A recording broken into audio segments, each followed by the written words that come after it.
Hi, everyone, and welcome to my talk today on the future of ESG.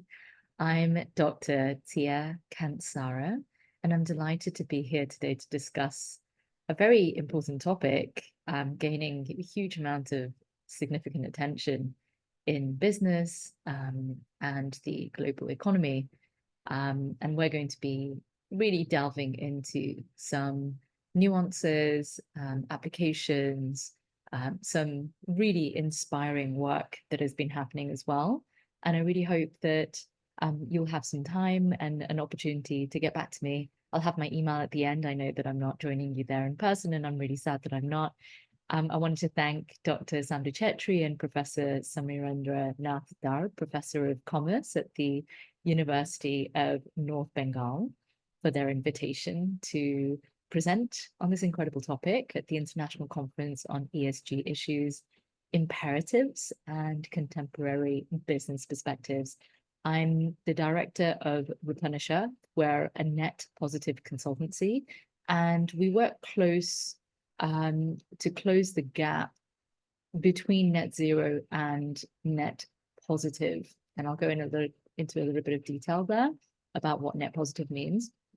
We aim to work towards living in harmony with nature, giving more than we take, and collectively helping organizations to move towards an economy that is regenerative and healing for the environment.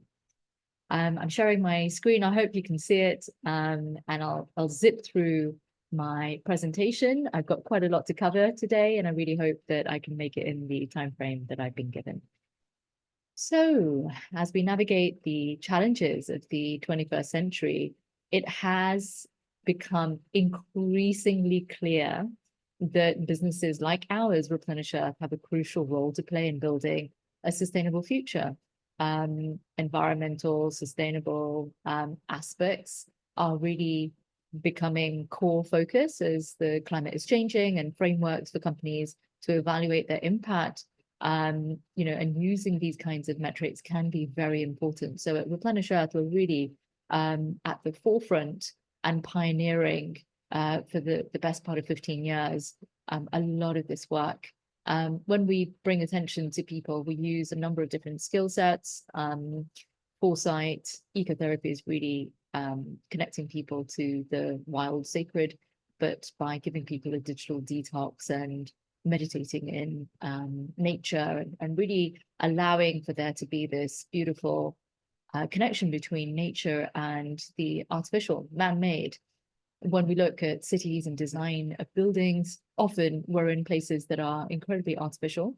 And I think, especially because of the COVID lockdowns, we're becoming much more aware of our environment. So really immersive experiences through our exhibitions or educational programs that we're providing through our curriculum, which I'll share a little bit about our Net Positive course in a few slides, gives us a chance to work with conscious communities of academics, business leaders, entrepreneurs, policy, design, development, and implementation, and really to foster that relationship between what is the future of eco design and implementation.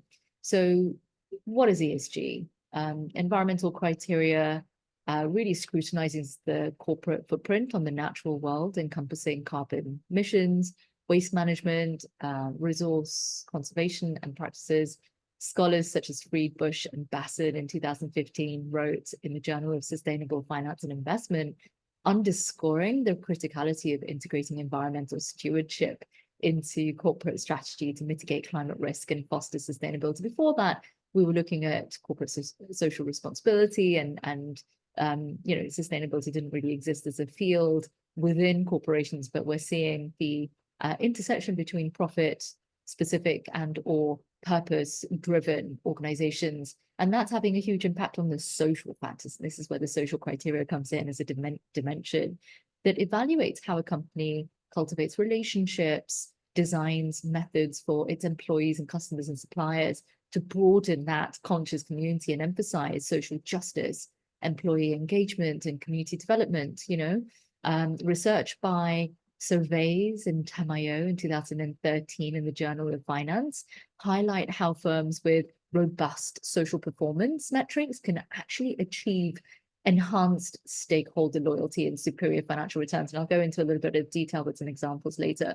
When we look at the governing factors, think of it as like the umbrella that involves examining what a company's leadership, audits, internal controls, and shareholder rights can be. So Aguilera, Descender, Bednar, and Lee in 2015 in their Academy of Management Annals detail these kinds of pivotal roles that the governing structures, politics can actually design within the accountability frameworks and ethical conduct that is important for management in companies. So ESG really allows us to examine the practical uses that are referenceable. Of course, there's some real big challenges when it comes to looking at the risks associated to managing expectations, reputation, brands, etc. So I really want to go into a bit of detail there with you on one of the primary advantages of incorporating ESG into risk management, or looking at the opportunity of leading by a much more of a resilience manner. When we're talking about regenerative or resilience, replenishing, these are really considerate to the environment, because ultimately we're putting the ecosystem first before we make decisions about how we're going to impact that ecosystem. And there's a huge number of threats, and we're only recently becoming truly aware of the consequences of the larger picture when it comes to externalities. As an economist, I often look at these externalities of how the consequences of a product or a service can have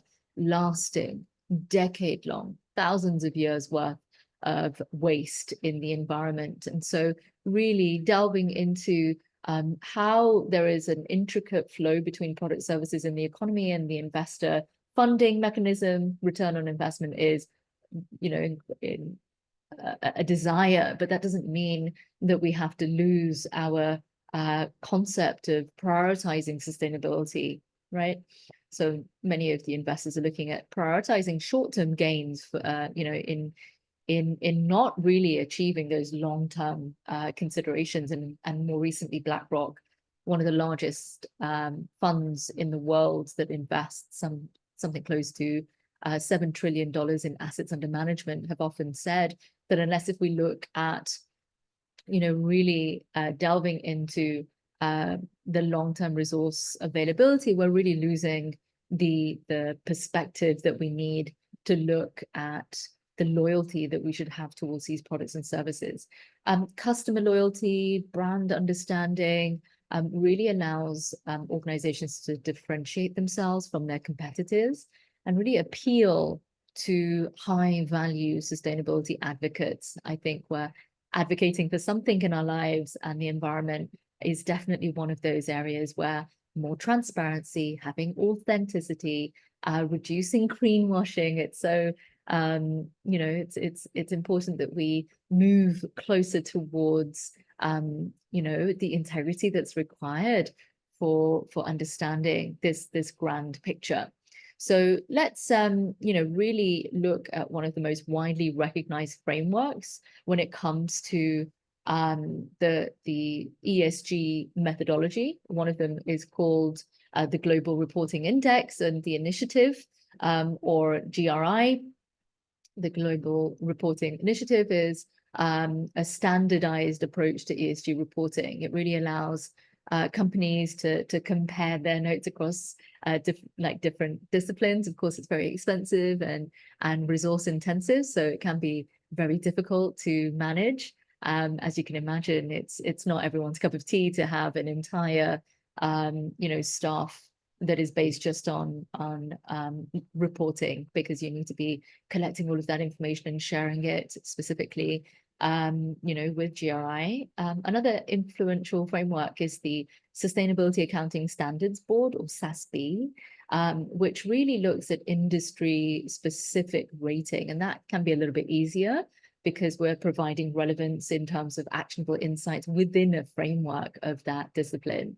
But again, it has its own limitations, and the applicability of it in different disciplines doesn't exactly exist yet. So it's going to take a little bit of time for that to happen. The Task Force on Climate-Related Financial Disclosures, or TCFD, has gained traction in recent years. There's a lot of recommendations for companies and investors to understand and manage climate-related risks. And whilst this is a crucial step, we need to have that finance available for us. We also need to be aware of where there are limitations within companies. And those limited resources can actually really inhibit the development of these kinds of metrics. But these are the three most important ones that I've come across. Looking to the future, ESG principles have the potential to transform a number of different disciplines and across different departments that lead to a more holistic, I like to call it healing approach, regenerative approach to supply chain management that can help really ensure that suppliers adhere to these kinds of sustainable practices. It's not one SDG for the cost at the cost of the rest, but it's really looking at that pan sustainable development goals framework and going beyond that, communicating beyond that, and really bridging the gap between what we want and how technology can really help us to advance the understanding and the depth at which we need to collect that information, such as the use of blockchain or artificial intelligence that can really streamline that data collection and analysis.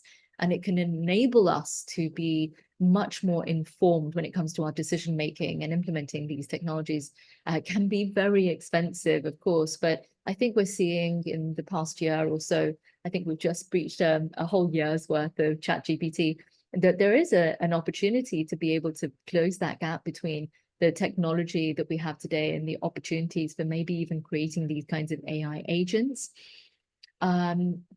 So yeah, there's a huge amount of application that I think I can see across the entire spectrum, and India has made some significant strides. I'm not too impressed with India yet. Sweden is really one of my top countries when it comes to examples of using ESG and implementation within the actual cultural dynamic through which there is this gap closing between the net zero and the net positive.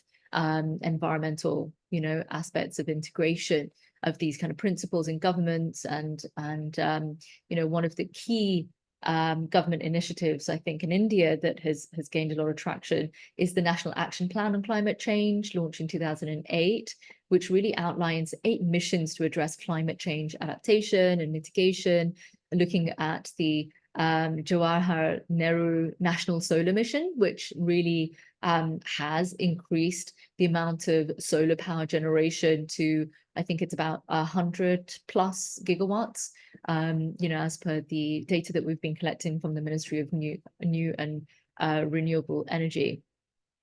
As a result of such policies, we're seeing a huge amount of renewable energy capacity, but there also needs to be a demand for it. And I think that demand and supply has been wavering a little bit. I think there's going to be an increase, of the amount of greenhouse gas emissions that are positively becoming central to the government's awareness. I think the Indian government has also launched the National Clean Air Programme in 2019, where they're really aiming to reduce particulate matter concentration by 20 to 30% by, I believe it's this year. So there really are some really interesting initiatives that are opening up the kind of international sustainable development work that we're seeing. The NCAP program could add something close to $9 billion to India's GDP by 2030. So there is a significant opportunity here if policy initiatives are put forward, like the Pradhan Mantri Ujjwala Yojana in 2016, where there was an opportunity to introduce over 80 million people to LPG connections, right? Clean cooking fuel in poorer households, and reducing that sort of indoor air pollution and the impact on health, and really allowing for a growth and a development of these government opportunities to promote this kind of sustainable development. I also see a huge movement in the sustainable agricultural movement, especially with schemes like the Parambaragat Krishi Vikas Yojana, which promotes organic farming. And, the scheme aims to bring about 2 million plus hectares of land under organic cultivation by next year. And I really do strongly believe that there's a very important moment where we move away from these pesticide-laden, companies that are promoting RNAi, which is really an unmeasured introduction of an experiment into the environment, which really has consequences on all of our health. So I think we need to really dial in this organic farming, improving the soil health, reducing the chemical use, and enhancing farmers' incomes, so that there is, the opportunity of organic food in the market in India, which could actually reach about $10 billion worth by next year. And I think this is creating huge opportunities for all of us. In terms of ESG investing in India, I think there's a huge increase, and the ESG particular focus has grown significantly from $275 million in 2019 to more than $650 million. And that's really seen 140% increase in the opportunity of funding and receiving these kinds of investments for these kinds of ESG projects. The Securities and Exchange Board of India has also mandated ESG disclosures for the top 1,000 listed companies by market capitalization, just to improve transparency and really underscoring this driving of ESG investment. So where are the opportunities going forward? I really do believe that renewable energy in India has a huge possibility, aiming to achieve 450 gigawatts of renewable energy capacity by 2030. You can really close the gap between transmission losses when it comes to renewable energy mixed in with data centers, mixed in with cryptocurrency nodes. So I think there's a huge potential there, and it could really attract something like $500 billion in investment by 2030. So really hold on to your socks there. It's kind of an exciting time. Sustainable agriculture, as I mentioned beforehand, agroforestry is a really big field, and I can see that there is an expectation of the market to reach about $10 billion, like I mentioned earlier. I think green infrastructure is a huge one, green buildings, sustainability in buildings, health in buildings. And I think it reached already $50 billion worth by last year, 2 years ago, I think. So looking at the smart cities project, 100 smart cities in India with Narendra Modi's activation could actually yield some beautiful results. Of course, let's hope that we're about having smart occupants just as much as we are about having smart buildings, right? The investing scene is growing significantly, and it's grown, as I mentioned, to 140% in 2020. But I really do see that these opportunities are really going to grow over the next 5 years. I think the major risks are climate change, of course, a significant amount of potential for rising sea levels, extreme weather occurrences, water scarcity, and the implications of this on businesses are huge, right? I think we need to be aware of social inequality, poverty, social, factors affecting gender disparity, and healthcare really requires a huge amount of investment and collaborative work. I think the governance challenges are rather large as well when it comes to corruption and transparency, and gaining that kind of independence so that the practices can actually really bring in some really beautiful opportunities as well. I think when we look at the examples of SAARC countries, I think regenerative agriculture in the case of Navdanya, has really shown that the regenerative farming practices have led to at least a 30% increase in crop yields and a 50% reduction in water usage on participating farms, over a 3 to 5 year period. For instance, a report indicated that soil carbon content has increased by 1 to 2% on average across farms, adopting these kinds of regenerative practices, enhancing soil health and carbon sequestration capabilities. And I really do think that Navdanya network of seed keepers and organic producers spread across the entire country has been pivotal in promoting biodiversity conservation and organic farming since its inception by Dr. Vandana Shiva in 1987. I had the opportunity of meeting her about 15 years ago, and you know, I'm really impressed with the work that has been done. There's been a study that's been published in Agriculture and Human Values in 2020 that has reported that Navdanya's training programs have reached something like 500,000 farmers across 18 Indian states, and long may there be a reduction in chemical inputs and an opportunity to really grow in sustainable agriculture. The sustainable urbanization, as I mentioned beforehand, has been like a really big data input, and it really shows that countries like Bhutan, with their gross national happiness framework, have seen a 25% increase in public green spaces, not to mention 15% improvement in air quality indices and 20% rise in resident satisfaction surveys within a decade. I think ecotourism is a fantastic opportunity and has grown revenue within the country by about 40%. So really emphasizing this gross national happiness can integrate these kind of philosophical opportunities within the culture that then translates into urban planning and development. And really looking at Thimphu over the last 10 years that I've known it, when you know, preservation of 60% of forest cover within the urban areas has been a huge benefit to the local population, but also consequently neighboring countries like China and India that have benefited from that regenerative, you know, transboundary ecological restoration.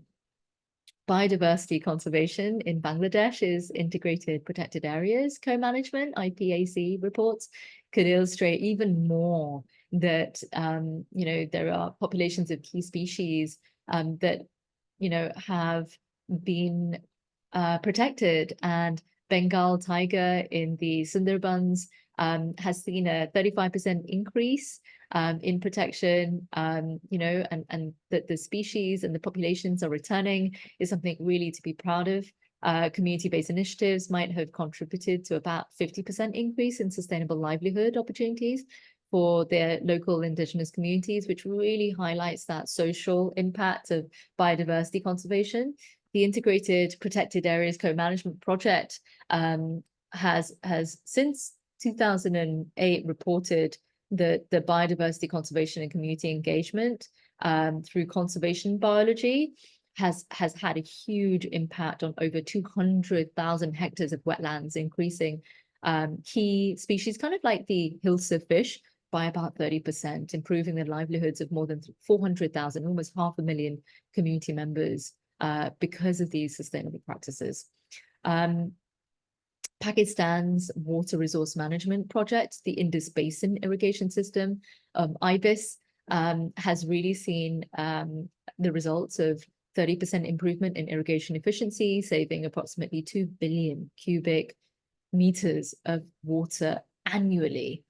That's huge. Economic assessments might further demonstrate that these water savings have enabled the expansion of irrigated lands by about 10%, significantly boosting the opportunity for farmers to raise their income. Pakistan's efforts to modernize the IBIS has shown that there are significant opportunities for you know, the introduction of modern irrigation systems and techniques. And a study published in Water Resources Management in 2018 by Khan and Ahmed have really gone into detail of such laser land leveling and drip irrigation under the scheme.